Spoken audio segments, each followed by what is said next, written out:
Hello and welcome back to Weekend Movie Bros, where of course I am Jacob from Jacob is Here. And I'm in the same room. Okay, who are you? I'm Ray from RG Jones 18. He thinks he's funny. It's hilarious. It's late. It is late. We're recording this really late, but you guys will get it tomorrow. I do want to mention that there wasn't a podcast last week. There was no videos on my channel either, if it means anything. So, we did record one. If you guys want to see it, I have all the footage. It's here, I promise. Wait, what? I was really busy, and then I came here, and so podcast never happened. I'm sorry, okay? Moving on. We had a really good one last week, too. It was interesting. I couldn't remember what it was about. So, partially... Well, this one's got 3 really interwoven stories, all involving the big mouse. Yep, which is normally exactly what we talk about here, is the big mouse. It seems to be like a Disney podcast, for being honest, since it seems like... Why aren't we getting paid, Disney? Because we only have 5 of you. You're beautiful, though. Pay us. Alright, stop. Seriously. That's gross. Either way, we're going to start with the first... Actually, you know what? I'm Jacob from Jacob's Here. I have my own main channel. It's going to be linked down below. I'm too lazy to link it up above. I was really good about it for a long time. I do booktube and some soup stuff. This man over here does... Toys. Yep, see, that's his man. Alright, and we're going to move on to the very first story, which broke this afternoon, and I have so much information about it. I did a lot of digging. I did do. Yes. Alright, 12 articles. So I found out about this. Well, what we're going to be talking about Ursula, Melissa McCarthy, Ursula. Now, has she been officially cast as Ursula? Like I said, I have some information. You talk about it. So, about 3 or 4 o'clock this afternoon, Twitter broke. And never for a good reason. Occasionally for a good reason, but never for a good reason. I didn't even know this movie was coming out. Disney is doing, as per usual, their live-action remakes. And their next, I guess, after Lion King now, is Little Mermaid? No. Or is Mulan next? It's Mulan. So Little Mermaid probably next, probably after that. So next is Little... or Jungle Book 2, and then... We'll find out at D23 this year. Something along those lines. And so they announced that Melissa McCarthy is playing Ursula. Now, I cannot speak for the people who are upset about this because I am not a part of that group. However, I strongly, after talking to you about it, believe that a drag-esque person should have been... Drag queen. Yes, should have been cast in this role, because when you listen to Ursula's voice in the cartoon, it's very that way. And Poor Unfortunate Souls is my favorite song of that entire movie. And to be completely honest, I know it's from the 90s. Little Mermaid is my least favorite Disney animated movie. I don't like it. I think it sends kind of a bad message to me. Okay. And Ursula is probably my weakest villain when it comes to Disney. So I really have no preference when it comes to the casting of this film, but really, of all the people you could pick, and a woman has to belt her voice out for one of the most popular Disney villain songs, and you choose McCarthy. I really want to know why they chose her. There has to be a reason why. Is Paul Feig involved? Is that why he got chosen? So, doing the research that I did do is that Melissa McCarthy is not casted as Ursula. She is in the front runner of there's several other actresses, maybe actors, who knows? I mean, will it really change it? And the running as well. She's the top contender. The news article that broke that supposedly said that she was wrong. Who broke it? Do you remember? It's like Variety or something like that. That's been happening a lot lately. And they were wrong by saying that she was cast as Ursula, whereas she really wasn't cast as Ursula. And I think this is a good sign for Disney, saying, okay, maybe she's not the one to go. Maybe they leaked it because they were nervous that casting Melissa McCarthy was a bad idea, but they weren't really sure, and now they know, and maybe they can go back and change it before anything is really said and done, before any contracts are actually officially made with money involved. Or, who knows, she could still be our Ursula. So, let me ask you a question. I really never asked this about the Disney live-action stuff, except for when it comes to certain films. Would a contract show up for these movies? Because they're not like the Marvel movies or Star Wars films. They're not contractually obligated to come back. Every movie has a contract. Every actor has a contract. You get to sign it. It's all based off money. It's all based off business stuff. I'm not talking about, contracted for 6 more sequels like a Marvel movie would. Right. I'm more talking about, like, if you sign on dotted line, you have a paycheck coming in next week. Like with Pattinson for Batman. Just because Batman's not out yet doesn't mean he's not Batman. Yeah, exactly. And so she's not Ursula. Gotcha. There's no sign detail saying, "Oh, you are Ursula." And honestly, it makes me kind of feel bad for Melissa McCarthy because she is a pretty good actress. She does a pretty good job in certain roles. She looks fantastic in The Kitchen. Yeah, and see, like, certain roles, I think she does a really good job in. Other roles, I think she's pretty bad in. Ghostbusters. But even with that being said, I don't think she deserves all the hate. No. But she is getting all the hate. And it's not her fault. Variety just wrote the report wrong, and so now she's getting the short end of the stick, which is not fair to her. But she automatically would have got the short end of the stick anyways. If they cast her. Well, no, because she is top contender. She's the person Disney is most looking at. But that makes me wonder, who are the people underneath her that they're looking at? Hopefully it's a drag queen. And if not, at the actress they're looking at, who do you think would be underneath her? Like, who do you think?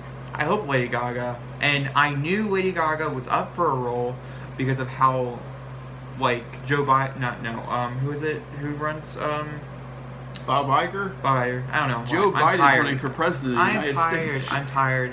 Move on. He chased her around the Oscars, trying to get her attention. There's videos of it. Like, he was trying to get Lady Gaga. So I'm very curious to know that story. Well, he told me something earlier today that kind of blew my mind of a little rumor going around that Miss Gaga might be running around with her co-star from A Star Was Born for Guardians of the Galaxy Volume 3 as a CGI love interest. I hope it's a raccoon.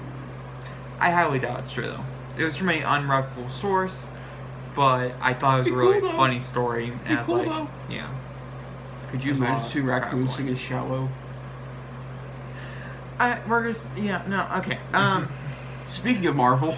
So, how do you feel about this? Like, the McCarthy thing? Like, Little Mermaid period. Little Mermaid period? Well, I feel like I gave my... I know, but would you go see it? No.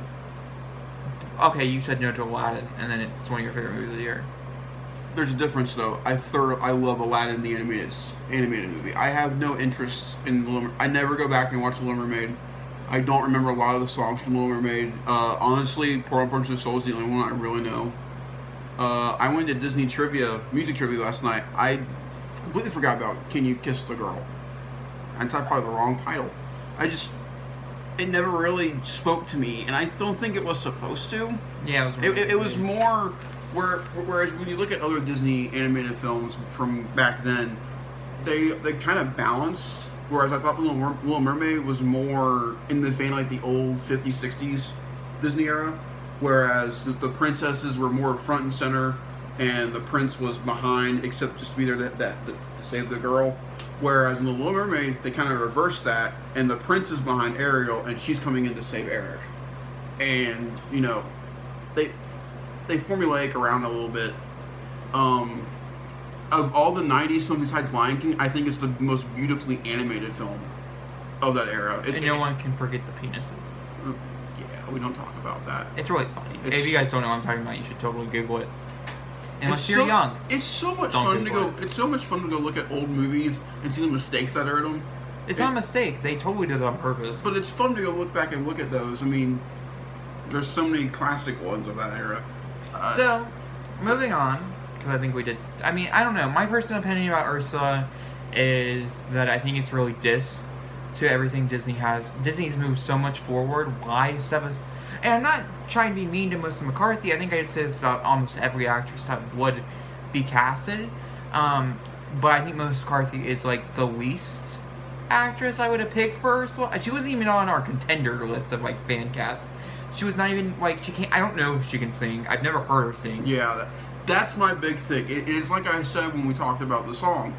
Poor Unfortunate Souls has got some really belt-out moments during the song. That does make me really nervous that maybe it's not a musical, and that they're going down the Mulan route and not doing a musical. Well, I know orchestrated versions of the songs are in the movie. But then again, I do know that it probably is a musical because Lin-Manuel Miranda are writing new songs for it. At least that's the rumor, is that he's very much involved. He's been picking the really weird Disney ones. His son is this is his favorite Disney movie of all time. He picked Mary Poppins, and then he picked The Little Mermaid. Well, this is his favorite. Like, his son is named Sebastian, based off the crap. To be completely honest, if I ever saw Lin-Manuel working on a Disney movie that wasn't Moana, it would have been this year's Lion King. I don't know why. I feel like his music would have fit that movie really well. I don't know. I don't really like his music. I like Hamilton. I just don't like anything he's done past Hamilton. I should be more specific. By the way, this was a rumor going around, so we're still on the Disney route. Be Prepared is in Lion King. The soundtrack got released, and Be Prepared's on there, sung by Chiwetel Ejiofor, so we know it's the movie now. Which, Disney, you did good. You didn't take that song away. That's important to Scar. Anyway. So, actually, most of these things, except for the last thing, are Disney related. Ironically, this is a very Disney themed podcast. It's a very big Disney themed week. It's whatever it is. Oh, I do want to mention, side note, little brush over here, is that this week is Stranger Things week on the Weekend Movie Bros. We're going to be going over our favorite characters. We're going to be going over our favorite moments. Whole 9 yards leading up to the season 3 premiere on July 4th. I have exciting news about the July 4th. And we are going to be reacting to all the episodes. They will be going up probably weekly. I don't expect to be getting them up back to back, but I'm going to try to get them up as fast as possible. But the good thing about this is that I found out Wednesday I'm off the 4th. Yeah. So we can sit down and binge the entire thing and do our recordings in one day and not have to worry about it anymore. Yeah, that's what I mean. We're going to record them all, but I can't edit that fast. I'm so sorry. These are going to be long episodes. I'm very, very excited, though, and they will be up on our channel. This is my most anticipated show of the year now. That last show that dropped, but I did want to mention that this is Stranger Things week, and I'm going to get my brother to sit down and try to record some good videos about it to go throughout to make it a very, very spectacle. But back to our normal daily programming. He dealt with the Ursulas. He dealt with the fish in the sea. I'm going to deal with the cosmos.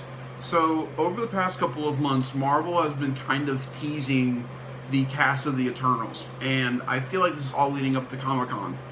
I think we're going to get the official cast for Eternals at Comic-Con. We now know that, remind me, Angelina Jolie and who's the other one? Richard Madden. Are both confirmed for the movie, which is just nuts on their own. But we now have other rumors that Kumail Nanjiani from movies like using the Amazon Prime movie that was really famous. You just keep talking. I'll pull up the list. But the newest one this past week was Salma Hayek. Now, I'm going to be completely frank with you. I have no recollection idea of what the Eternals are. I just know they have something to do with Thanos, and I know they're part of the Celestial-based stuff, which is awesome. I love that era. I love that stuff. I don't think the Celestials are used enough. The only real Celestial thing we have in the MCU is the giant head in Guardians. Also, Peter Quill and his dad. Yes, Ego and Star-Lord. Star-Lord's no longer a Celestial, but he was. It doesn't matter. I'm just talking about things that really popped up here. And Thanos is a Celestial. He's part of that race. And so we got rumors this week that Salma Hayek's been eyeing around for the role. And that, I think that's really cool. There he is. Big Sick. Big Sick. That's what he's from. He's from the Big Sick. Yep. And that really excites me. Endgame is my favorite movie of the year so far, as you guys would have found out. And I'm really looking forward to Far From Home. Honestly, of the two Marvel movies we've been hearing about, between Black Widow and Eternals, the more I hear about Eternals, the more I'm looking forward to it. But it's on the opposite when it comes to Black Widow. The more I hear about it, the more I'm getting upset. In which we can talk about Black Widow. We have gotten a few different leaks and things that it could be about. Nothing is official, as these are leaks based off set photos and different things like that. But on to the Eternals, before we move over to Black Widow. My personal opinion here is that I'm just super excited, Angelina Jolie, to jump into this. Richard Madden is rumored. I thought he was confirmed, but Angelina Jolie is a big name to get on the cast list. And she'll be playing Cersei in the movie. Yeah, I have no idea who it is, so like that's okay. Because I'm just excited. Ultimately, there is obviously no date. I'm assuming this is going to come out in November. Well, we looked at best guess. Well, we looked at the MCU release date list up to this point, and judging off the last couple of years, especially looking at the years 2016 and 2018, 2017, they're like out of this world kind of movies. Came out in November. Doctor Strange came out in November of 2016, and then 2017 was Thor Ragnarok. Those are both kind of out of this world kind of adventures. I think Eternals would fit very well into that spot. And Black Widow, moving over to her, if she's running in like that Captain America-esque kind of film, I think it fits really well into the May spot. Yeah, and so I think Black Widow, the only difference, I think she needs the Captain America action. Yes. If she doesn't have the action to back her up, I don't think she'll be as big as a box office hit. No. Their hope is to probably mimic a Captain America's Winter Soldier kind of do. Whereas a movie that was not supposed to do amazing at the box office ended up almost making $1 billion. Got really close, didn't make it, but that's okay. It's one of the best MCU movies in my opinion. So. But yeah, with the leaks for Black Widow, we assume that it's going to be Black Widow's villain will be played by what is her name? Florence Pugh. She is maybe possibly the new Black Widow that they're going to be introducing into the MCU entirely. Is that this could be her starting movie, and then moving forward, that's who will be taking over Natasha Romanoff's place until Natasha comes back to life. If she's not already, we have no idea. Like I said, we're just kind of pick them out. And then the other big news is the fact that what's his face? Taskmaster was possibly seen on set. His design really fits how they did Crossbones in Civil War. Now see, and so we do believe that it could possibly be it, just because they all go to the same tailor, it seems like. And also it makes a lot of sense if you think about logically of why Taskmaster could be there and all those other things. And so he could be tasked with going and back and getting Natasha and or Florence Pugh's character, who I can't think of, Yolana or something like that. It starts with a Y. Yeah, that's all I know. It's Yolana. It's Yolana. Now, so here's my thing. Now, I understand these are just set photos, and set photos have never done the MCU justice. It's just clear as day. However, I know what Taskmaster looks like. And before you start going, it can't look everything like the comic. I understand that. But I trust the MCU at this point because of how faithful-esque they've been to the costumes. Especially within the Endgame, the last one. The Captain America costume was the most faithful it's ever been to the suit. This is still... Hang on. And same thing with Iron Man. Iron Man was finally at the Alex Ross Iron Man level with the gold arms and everything. And so when we see this thing sitting in a car on top, it just... What's really throwing me off is the helmet. Because when you look at the helmet in comics, Spider-Man PS4, the Avengers game coming out next year, it's a skull-shaped helmet with the hood over it. Now, I'd be totally cool with this outfit. Totally cool with it. If there's a hint of the skull on the if there's a hint of the skull on the mask, and the hood is a part of the outfit, I'd be totally fine with it at that point if that's the case. My other main issue with it is the color design on it. He is a white, blue, orange, and gray on his suit. This looks like a mix of a dark blue and a hint of a light gold on the suit from my angle. Well, this is an up view. We right. Like I said, we can't really judge off. Basically, my opinion about Taskmaster: 1, I don't really care for him. 2, I don't care for him in the comics. I've never cared for him. I don't think he ever made an impression on me when he pops up. And he rarely pops up when he does pop up. And also, he does have a hood. It's right here. I'm pointing to it. That's his hood. And I think the colors do somewhat match. I think they could have done a better job. I'm hoping that there's some CGI effects here that they're just not showing us. Also, the other big thing, he needs a sword and shield. Yeah, in which I don't know what this is right here, but he looks like he's holding a weapon. But that could also be a CGI weapon. We have no idea. These are set photos. These are things that could be changed dramatically in post-production. As we can see right here, how they're filming it. It looks interesting. This is, this all could change. And so these are just early based set photos since it did start filming earlier this month. Yeah. So I'm not really going to judge it until we get an official look. In which we should be getting an official look probably at Comic-Con. I think at Comic-Con we're going to get the first look at the cast of Eternals in the movie. Not a trailer or anything, just like a picture of the cast together. Mm-hmm. And I think we're going to get a picture of Scarlett Johansson and Taskmaster at Comic-Con. I think everybody who's really important in Black Widow's movie, I think they're going to be at Comic-Con. I think any other big announcements for this movie that they have yet to announce, such as if Bucky's going to be in the movie, come on.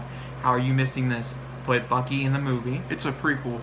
We don't know that. That's what I mean. I still don't believe it's a prequel. I still very strongly do not believe. This weird ass theory. It's a very good theory. Could be wrong, but theory. I think it would bring a lot more people into this movie theater if my theory is correct. I think it's a lot more convincing. Now, I'm not dissing on Scar at all. I'm not dissing on Marvel. I genuinely believe that this movie is about 11 years too late. I genuinely do, because they've established Natasha so well in this MCU without giving her her own solo movie. And they did the same thing with the Hulk, and they did the same thing with Hawkeye. I don't know why they decided now is the time to do the Black Widow movie. I would be more excited about a Black Widow film if it came out earlier in the MCU. See, this is where I disagree. I don't think Black Widow has ever been to the height that Black Widow is at right now. I think she has reached her peak. I think this is the perfect time to jump on it. I think she's the most popular she's ever been in the MCU. If it wasn't, Winter Soldier, I'd say she was really popular then. But I think with Endgame, with everything, I think she is the most popular at this moment. But do you think it's because of her character or because of what happened to her in the movie? It doesn't matter what put her there. I still strongly believe. And if you look at the people who come out of the movies, the movies that Scarlett Johansson, Black Widow, Natasha Romanoff is in, it always goes Tony Stark, which as he's in the movie, or let's say Captain, Steve Rogers in the movie, and then it goes Natasha, and then it goes whoever else. And if it's an all-star cast, let's say for like Age of Ultron, that was everybody was in that movie. It went Tony Stark, and then Natasha, and then Steve Rogers. You know what I mean? Like, she is still extremely popular. Civil War, same thing. You know what I mean? It was extremely popular character.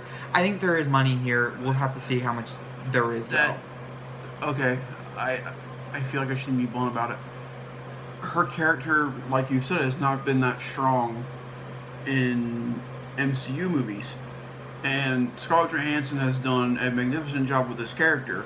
I'm just worried that Black Widow is a lot like Hawkeye.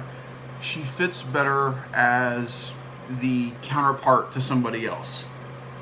I like seeing her mix and match with somebody, like her first introduction with Iron Man, and then her weaving herself into the Captain America trilogy. I won't lie. I think she fits better in that. I won't lie. I will not lie to you. This is the most excited I've been for a Marvel movie since they announced Infinity War and Endgame.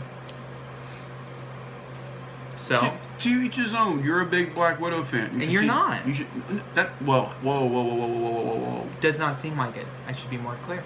I am a big fan of Black Widow.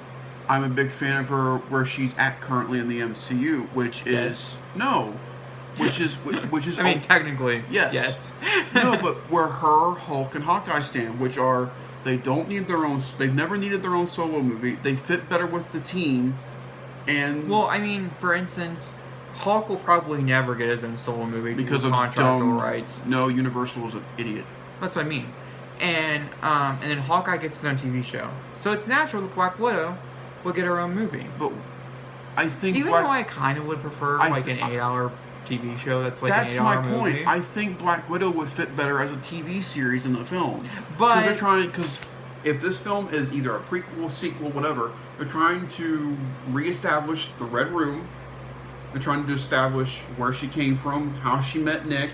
Which is an origin story. Right, every superhero has one. Yes, but this is an origin story that we don't need anymore. I don't believe that. We know how she met Nick. We know how she got to the. We know how her and Clint met. We still don't know. I don't need that. You don't need that. She is the Yoda for me in the MCU. That's perfectly fine. I don't fine. need to know what's going on with her. That's why. That is perfectly fine. And also, they put a Spider-Man villain in her movie, and that agitates me still. That's fine. I need to see something from it, and not that. I need to see something to prove. Well, to be honest, this is all you're gonna see because they just started filming. Well, then I think I'm just going to stay off the Black Widow stuff until That's fine, and that's what most people. I mean, look at Captain Marvel, for instance. Captain Marvel had the sea green suit. Okay, that was hideous, and we still didn't understand it until we saw the movie. Then we're like, oh, okay. Now we kind of. That's my other worry about this movie is the trailers. Captain Marvel was Marvel's first outing with a female superhero lead. Mm-hmm. None of the trailers stick with anybody. None of them did. I thought they were pretty good. I enjoyed them. Wider audiences, they really didn't stick with anybody. I thought the trailers were bland.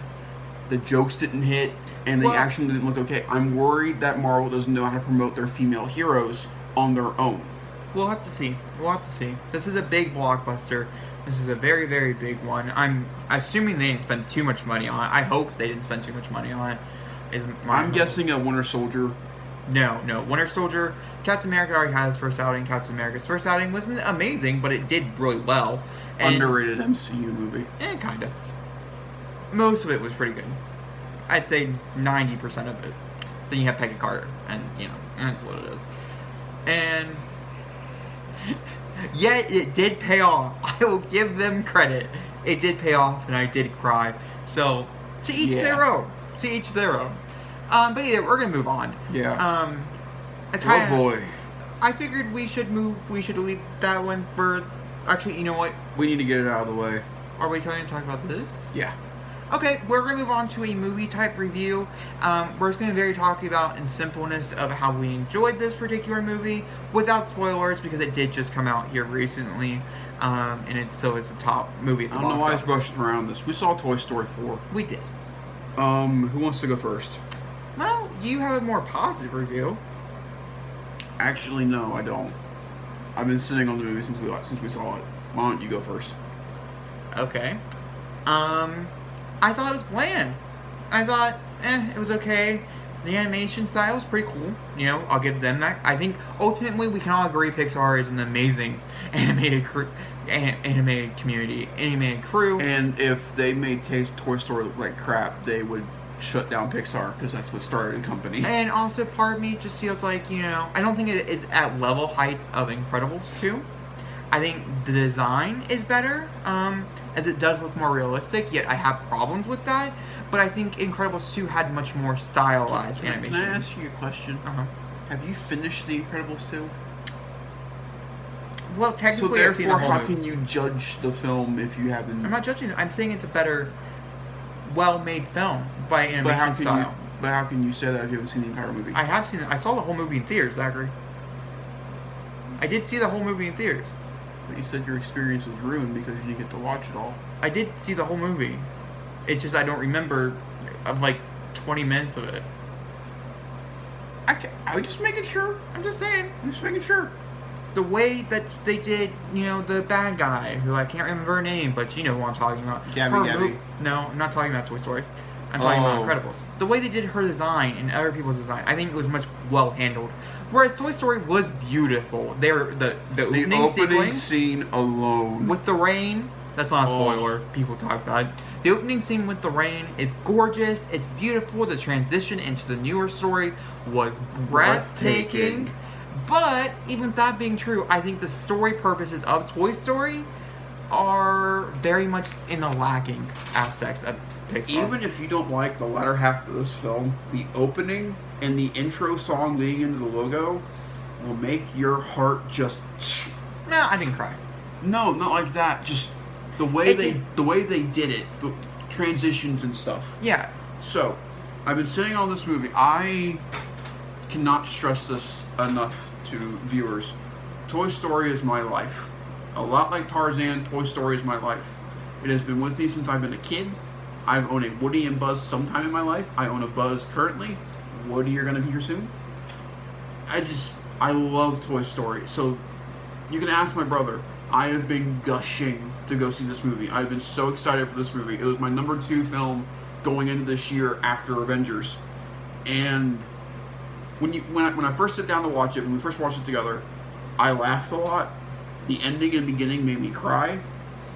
And I thought a lot of the characters' motivation in this film worked. Sitting on it now, giving a couple days to just resonate with me. We saw it on Friday. We saw it on Friday, yeah. So it's been a couple. It's been 3 days since we saw it. It's been a week. Has it been a week already? Wait, no, we saw it on Tuesday. Yeah, that's when we saw it. Sorry. So it's been 3 days. Yeah.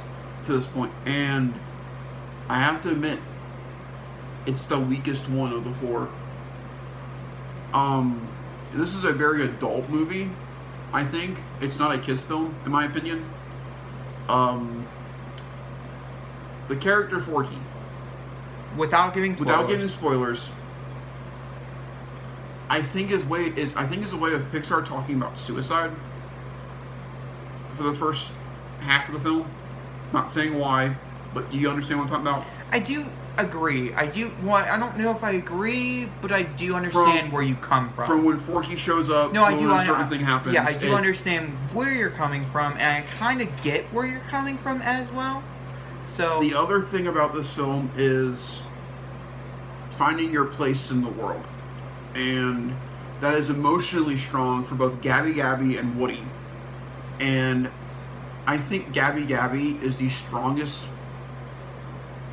air quote, antagonist Toy Story has had since Sid. I don't know. I really enjoyed her because she was methodical. You understood where she was coming from, and when she does her big giant bad guy thing in the end and twists it on you and just begs someone to do something for her because she just wants a chance at life, it's really sad. But however, okay, we'll see 2 characters pissed me off in this movie, and they really sat with me. Pixar, you've done so well with Buzz. What happened? Without giving anything away, what happened? Mm-hmm. We agree. I actually read an interview. Without saying anything to them, they brushed it off with the Spanish mode thing from 3, saying it screwed them off. Yeah, see, that's which I think is a bunch of bullshit. I thought so. It was they possibly should have anything to do with them. Yeah, I thought it was possibly that. And unfortunately, Woody. His character arc through this movie, after sitting on it, makes no sense. I completely agree. He literally goes on this entire journey of self-discovery and self-redemption of like what about something or the other. And we get to the end of the film, and he goes against everything. And Buzz is okay with it, and so is everybody else. And it's all for a damn porcelain doll, which... No spoilers. No spoilers. Bo Peep is the best thing about this movie also. I thought Bo Peep was fantastic. The characters around Bo Peep were awesome. Duke the Boom was underused. But the best people in this movie knew Ducky and Bunny. By far. Disagree. You loved it when we saw it. I know, but I really had to think about it. And the Army Men, or not the Army Men, who are they? They're really Combat Carl. Combat Carl. Which is a reference to the first one. Yes, I think those are my favorite.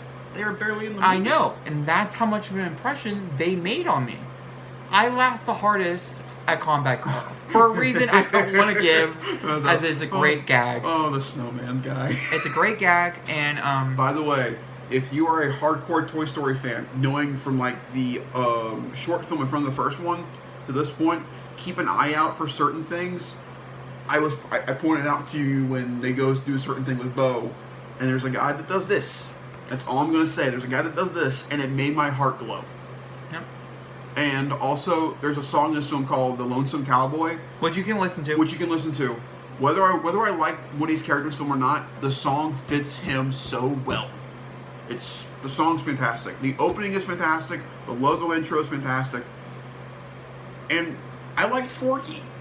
We might make a discussion video on Toy Story.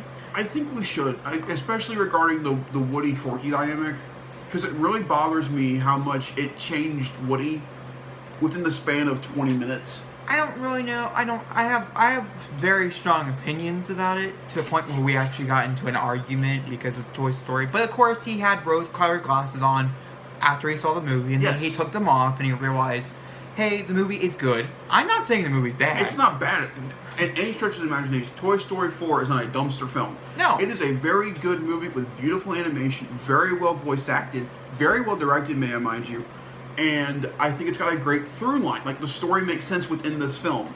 It's just not the story I think they should have done. If you take the story out and you put it with the rest of the films, it doesn't make sense. I don't think it's that good. I think by itself, yeah, if this was the first ever Toy Story movie I saw, oh, this would have been amazing. And it would have led to such great sequels afterwards. But it's not. I grew up with this, so I think it was a disappointment. I think it was a letdown. And personally, I didn't want to go see it. It was my first real big letdown of the year. I didn't want to go see it, and even with me not wanting to go see it, I still thought it was okay. That's really hard to do with low expectations. But Toy Story, I think I also had like those glasses on because of the crowd. Our crowd during the movie was awesome. We also had a full theater, which was really weird. Which we didn't expect. All we looked around and went, oh, people want to see this movie. Yeah, so we might make a full discussion video on it. I really want to. It's very possible. But either way, we're gonna move on to the next. Oh, what's your rank? Like, what would you give it out of? I grade. I'm in the middle of grading things. It's kind of how I like to do things nowadays. Like A through F. Yeah, I do star ratings, but I don't like them as much. I like the grading better. I like grading better. I would give this a B-, maybe a C+. I think you're being too generous. Maybe a C+. I still think you're being too generous. I'd give it a C-. I think you're being too harsh. No, But then again, of the two of us, maybe we should make a discussion video about it to figure out why. Because why did we grade it this way? And of the two of us, who has more of a connection? Yeah, I mean, he would probably grade it harder. Me, it was a mediocre film. It was okay. Pixar just doing Pixar, and honestly, I gave it a B-. After seeing the movie now, it makes me feel like Pixar was just doing Pixar. Yeah, I give it a B-. Incredibles 2 felt more deserved to be made than this one did, of the two of them.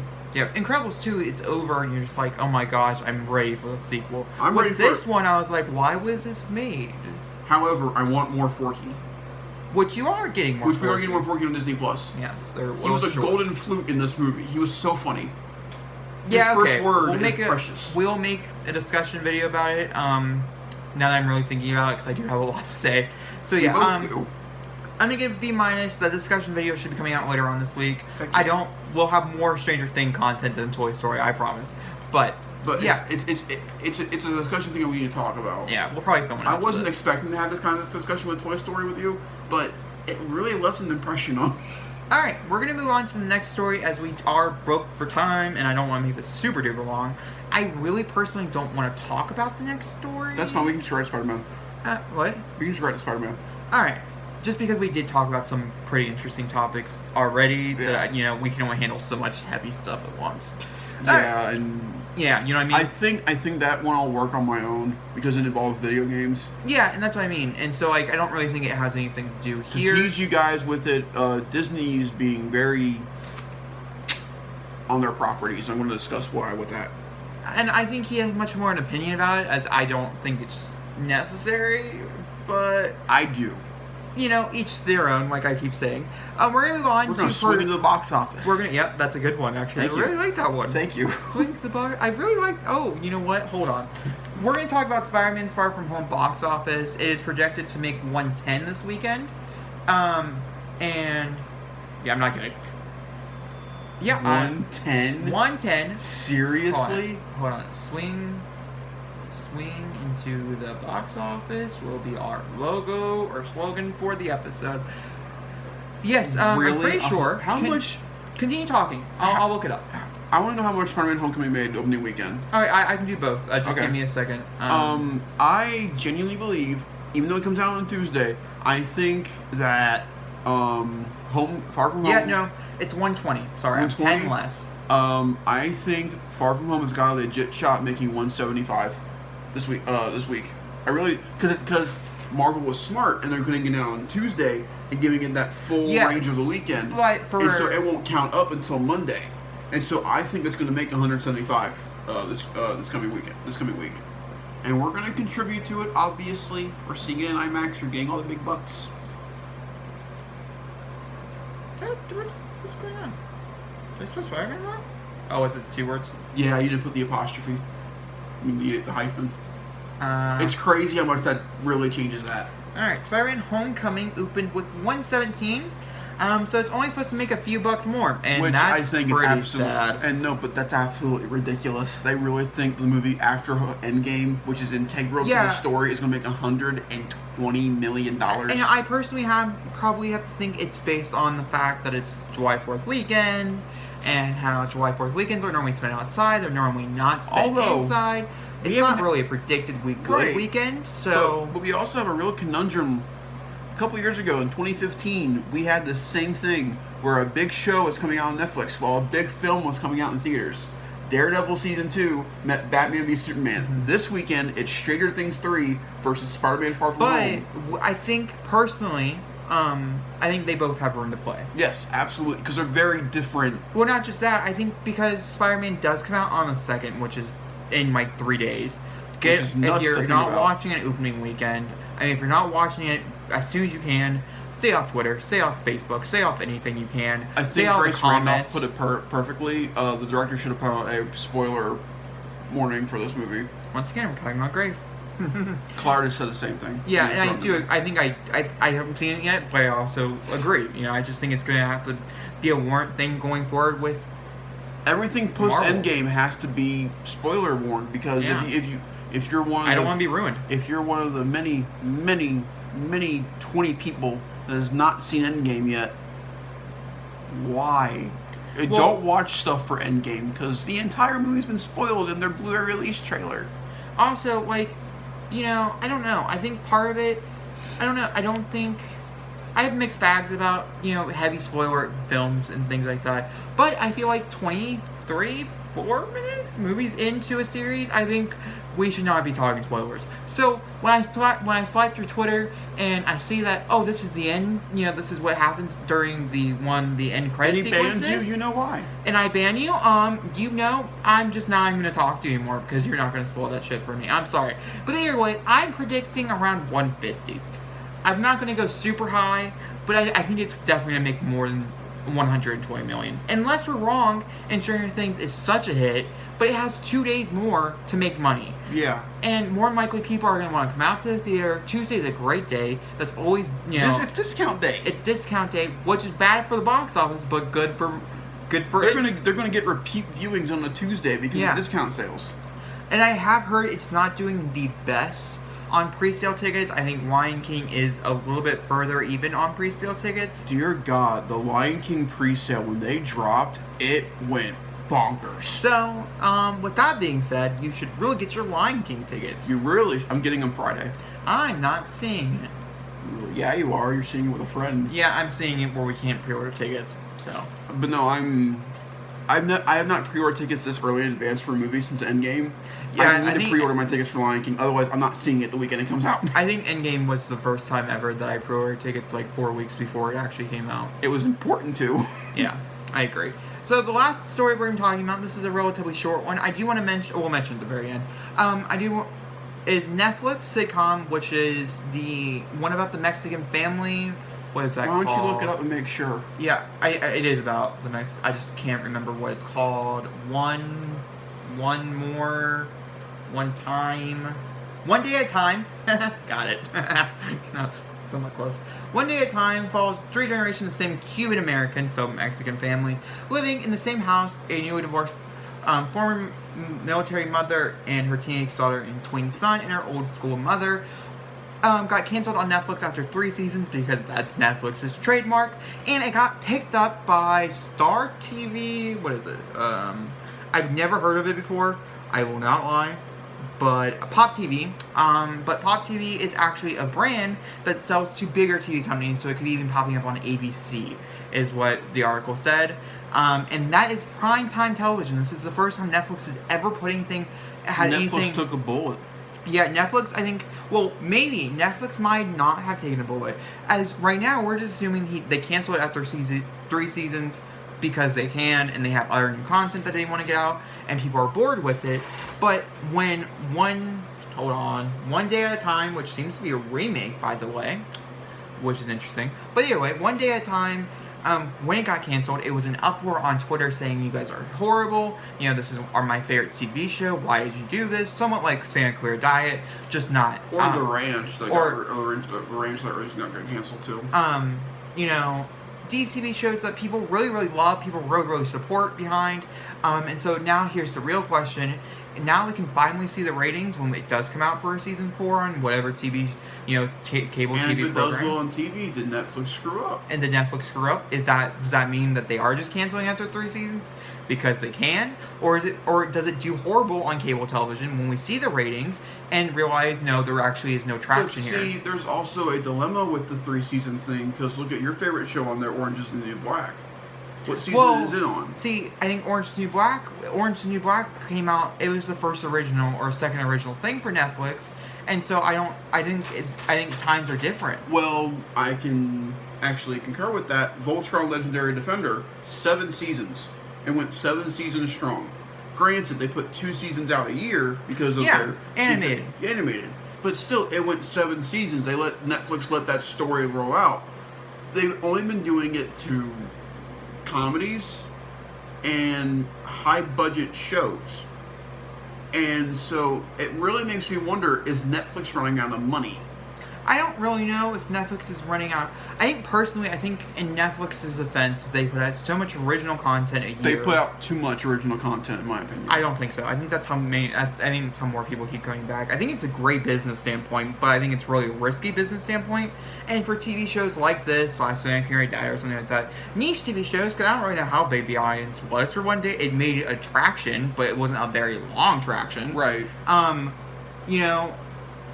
I think they just could not. They're like, why should I keep paying for this if there's only like 2,000 people watching? Right.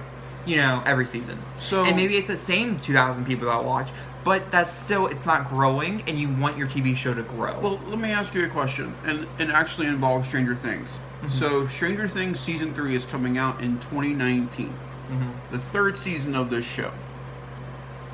And whereas when you look at, let's say, for example, Marvel's Daredevil. Yeah. 2015, 2016, and then 2018 was Daredevil. Yeah. It feels like Netflix is giving all the time in the world to certain things that just click with people. Whereas the shows that have like a cult following or a following of people, they go, 3 seasons, you're done. Mm-hmm. Luke Cage, Iron Fist, Jessica Jones, Punisher didn't even get the 3rd season treatment. Well, that's true. Jessica Jones got one. But Luke Cage, Iron Fist, and Punisher. I think those were canceled for different reasons. Those were canceled because of Disney. Yeah, I can see that. But I just don't get why Santa Clarita Diet then. Well, okay, that makes no sense. I decided to go ahead and look up Stranger Things, for instance, which is one Netflix's biggest TV show. It's sponsoring Eggo. Yeah, it's actually sponsoring that, and it's also sponsoring Coke. No. Yeah. Coke. Oh, okay, and then it's ice cream. Jerry's. Oh, Ben and Jerry's. Ben and Jerry's. The Coca-Cola cans are really cool. They're reversed. But either way, Stranger Things has 602,000 ratings. 602,000 people came on here and gave it a star rating. And that's on IMDb is what we're going basing off of. Whereas if we go back to One Day at a Time, there's only 9,000 ratings. Over 3 seasons, over a course of, I don't know how long it aired, 2017 to 2019, it should be higher than that. For instance, let's go to Santa Clarita Diet and see, I don't expect numbers like Stranger Things. No. But I expect something bigger than, this for having such a long run. Over a course. See, this is bigger numbers, 47,000. That seems like something that should get picked up by a different network. Not something so small and niche like One Day at a Time, which did cause a huge stir. I'm not going to say it didn't on Twitter when it did get canceled, but it was very quickly, snuffed under the rug. And they never gave us. And the other thing I hate Netflix when it comes to their canceling of shows, they never give us reasons. They just don't have to. I think they do. Well, no, in their mind they don't. People pay for their subscriptions. They pay for the shows that they're watching. Yeah, but in their mind they don't have to. Then why would they give a reasoning for The Office being taken away in 2021? Because The Office is not their original content. The Office is something they pay for every year to put on there. They sign a daily check. I mean, it's just like Friends. And that's my point. I'm wondering if Netflix is running out of money. That's why they can't keep Office on there anymore. Is that they're running out of the money to hold on to that show. Well, I think, if I'm not mistaken, The Office... leaves in 2021. Not that. I think The Office is leaving because of... another fucking streaming service. Yeah, something like that. So The Office might be leaving... Yeah, NBC's own streaming service. Yeah. Why are people doing this? Because I have a strong feeling by 2022, 2023, there isn't going to be no more cable TV. We're going to be paying for our TV. And that's why I'm, right now, before all this happens, I'm picking the ones I want the most. But also, I do agree, if every network comes out with a streaming series, the prices are going to have to come down, or people are going to stop paying for them. Yes. And then you're not going to have any money. And so it's going to be like $5 for everything. And so it's just like you're paying for a monthly cable bill. Right. Except now you're just paying for them all individually. So what's the point? Right. Logically, we're just going back to the same place, except now we have apps. Yeah. And it's not going to be like they're going to post... They're not going to be able to post all the content, like, for instance, Grey's Anatomy, which posts weekly, every, Thursday or whatever, for 25 weeks. They're not going to be able to drop a 25-episode season. Right. But the other big thing, especially when it comes to streaming services, not a lot of people have streaming capability. Yeah, a lot of people don't have the ability to be able to pay for Wi-Fi and different things like that, to be able to afford it. And if you add streaming ability to that, Netflix... There's a lot of people who buy Netflix, but I also know a lot of people who steal Netflix passwords. Yeah, I'm one of them. I'm not saying I'm not. I do steal Zachary's password, but he pays for it, and that's his own doing. And he stopped paying for it, I stopped having Netflix, and I steal my mom's. There's no difference here. And there's Disney Plus. And Disney Plus, but Disney Plus makes smart, maybe that's what they'll start doing. Maybe okay, Netflix never had a yearly, you have to pay monthly, but maybe the yearly thing is the way to go. Maybe that's where you make the most of your money. I really think it is. But then again, in the longevity of your company and the thing that you're trying to start up, do you want the initial straight out pay, or do you want the overall pay where it's going, over a longevity of time?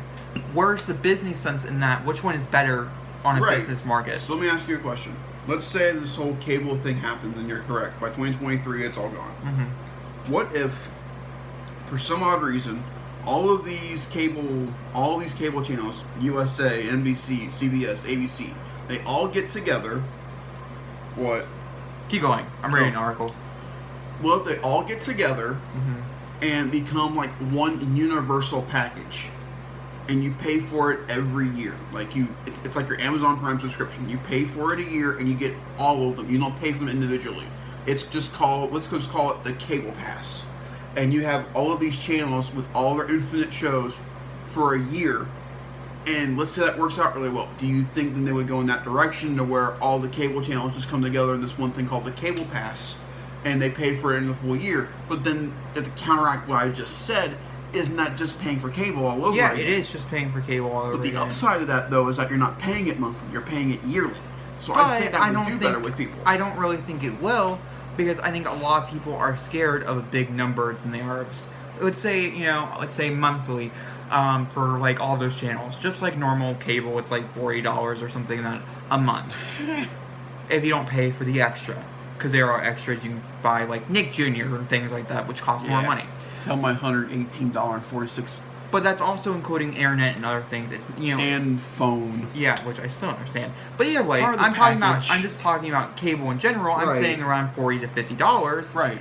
That's a much better number in someone's head, even if it is a multiple over a long span of time, than let's say $180 or something like that. Because it's gonna be expensive. It's not gonna be it's a cheap thing. Right, but the difference between the month and the year, though, is that I know it's only 1 yearly payment, but a lot of people are not going to see the fact it's a 1 yearly payment. They're going to see the big number and be like, oh, I can't afford that. And that's why I like what Disney Plus is doing, is that they're making the first year of Disney Plus, as long as you're part of the early donors to it, is $65 for the first year. If something like Cable Pass, I hope they call it that now. I'm permitting that. If they come out with something like Cable Pass and make it $60 for the first year, they're not going to do that. No, but if they did, I guarantee you people will go, oh, I'll give it a try for the year. Yeah, and I agree, but they're not going to do that, sadly. It's a sad way of life. I highly doubt Cable Pass would ever, I feel like people would be exactly what I was saying, but then who knows, that could happen. And we do know that Disney Plus goes up in price for the year after the first one. Yeah, of course. It's just to get people to go on. They're losing money. Their stock is going down with the idea even of it being $60. There's too much content on there that do not warrant. For God's sakes, The Mandalorian alone is half of its budget. Yeah, exactly. And so they're losing money. The stock is going to go down. It's bad for business. But and it's so the only way they know people are going to subscribe. And they're going to have to hijack those prices And that's where I think DC Universe screwed up this past year, is that they made it a $80 endeavor for the full year, whereas they should have made it like $50 or $60. Because no offense to DC, your app's gotten better, but your starter year sucked. But also with DC compared to Disney has a whole bunch of shit they're giving us. DC and I'm talking about new content alone. Whereas DC had like one thing. I feel like DC Universe should have been called Titans and Filler. Because it had Titans when it started, and just comics and TV shows and filler. Whereas with Disney Plus, we have The Mandalorian, Lady and the Tramp, a whole bunch of things. All that stuff, plus all this extra beautiful shit that you remember when you were a kid. Yeah, and so I think personally that will make someone buy that more. I think if they did Warner Media, I think there's a lot more money there. So what story did you find? So I found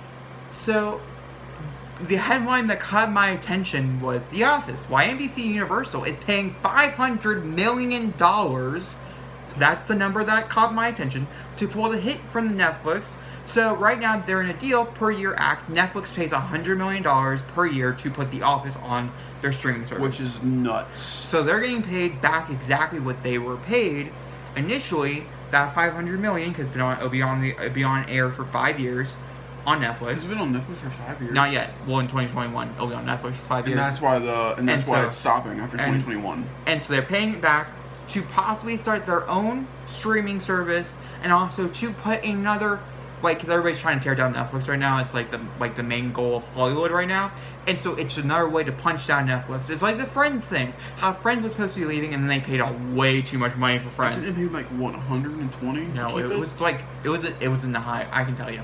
Friends, Netflix, deal. And you know what sucks about all this? You know what genuinely sucks about all this? I like Netflix a lot. I use their app 100. constantly. It's 100. They paid 100. I love Netflix a lot. We use their app constantly, mainly to watch Office and the Friends. But besides the point. And also, because a lot of people had a big problem with the fact that Netflix had to jack up their prices this past year. Zachary being one of them. $17. But a part of that reason is if you want to continue watching you want to continue watching Friends or The Office. The Office, which the prices have to go up. But that's my problem. Is that it's not even for their own original content. It's for two distinct shows. But if you look at the ratings that sometimes do come out, the top show on there is Friends or The Office. And that sucks. I feel bad for them. Yeah. Now I'm hoping that the Dark Crystal Age of Resistance does well for Netflix. I don't really know if it will, though. I hope it does because it's such a niche cult. But I hope it does, because I want people to still see that Netflix can put out good content. If it is good.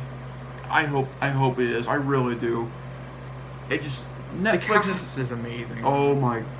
We finally saw Mark Hamill's character in the show. It looks fantastic. Oh. It just goes on. The cast is stupid. The cast is absolutely stupid. It just goes on for days. I'm literally looking at it, and literally all these names are important names. I'm not seeing. Okay, now I'm nope. See, I found new ones. They're okay, yeah. It just goes on for days. I'm not even joking with you. Would that make you watch the show? Yes, I won't lie. The cast doesn't sell me. And we now know they're nice chunky hour-long episodes, which makes me so happy. And there's 10 of them. It's a 10-hour. But 10, I feel like it's too much. You haven't seen Dark Crystal, so you don't know. I have seen Dark Crystal, and I still think 10 is too much. You don't know. I do know. You don't know. I do know. But either way, we're going to end this here, as I think we did go over everything we want to talk about. Some things in more length than I expected. And like you said, Stranger Things this week, where we're going to be discussing everything Stranger Things from our favorite characters, moments, favorite seasons, least favorite seasons, leading up to the July 4th release Stranger Things 3. We'll at least have 3 to 4 videos coming out. We'll plan them. We'll talk about them. It'll be fun, little listy stuff. It'll be an interactive thing. But I also want to mention that I'm assuming the date's not official yet, But at some point during this week, we'll have our first ever live show of podcasts.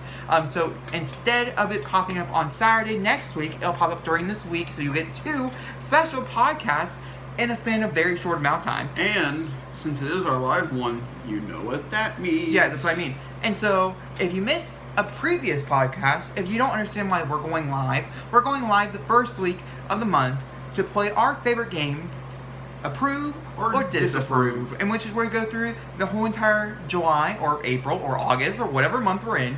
Movies are coming out and we're going to approve them or disapprove them. And it's my favorite thing of the month. I love this game. If you want to play along, that's why we're going live, so we can play along together. It's going to be a much fun experience, and I'm very, very much looking forward to it. Are you looking forward to it? Oh, heck yeah. Are you kidding? I think we're all looking forward to it. And so we will talk to you guys very, very soon. Of course, you want to follow me on my social media, you totally can. It's going to be linked down below. Just go to my channel, and you can find everything. Also, if you guys want to know when that time is, I'll try to get it, we'll get it up on Twitter. Yeah, it'll be somewhere. You'll be find somewhere. And also, like he said, look out somewhere this week for our Toy Story for discussion video. Make sure you guys see the movie before you come down and watch the video. As always, you can find him at Jacob is Here. He does book, author, Sims, everything. I do a lot. The man does a lot. I also Twitch. I am from the RZ Jones 18 exclamation point exclamation point exclamation point. I need to get rid of those channel. I do toy reviews, toy hunts, toy vlogs, and streaming of games. I am currently working on the ultimate hard difficulty trophy for Spider-Man PS4, and I'll be streaming the end of that game when we get closer to it. And like I also told you guys, my fiance Becca is currently in the hospital. We're continuing to pray for her. There's a GoFundMe page. So look it up for Becca Jones to help with multiple sclerosis and all that. I will try to link it down below. And we still got good things for her coming our way. And I appreciate all the support. I've seen you guys give some love support on my other channel, so I really appreciate it. Alright, well that, I think, comes to the conclusion of this podcast. We'll see you guys all next week, bright and early, since I'm pretty sure we're going to have an early podcast next week. Because I'm off Tuesday. Yep. So, I will talk to you guys then, and we're going to be talking, well, see, I really want to talk everything Spider-Man. But we're seeing it Friday. We're seeing it Friday, so we can't talk. Next week's show is going to be really difficult. I don't really know what we're talking about next week. It might just be approve and disapprove. Who knows? Sometimes that does last for a while, so it's a possibility. For all we know, a random trailer could drop in below our minds. Yeah, and I will be trying to post my trailer reactions. By the way, Hobbs and Shaw. Oh yeah, Hobbs and Shaw was pretty good. Approve. Charlie's Angels. Meh. But I did like it. My trailer reaction got corrupted, so you're not saying that. I'm sorry. It always happens with you. I know. It's sad. But either way, Game of Thrones reaction. Alright, we'll talk to you guys very soon. Thank you for watching, and bye! Bye!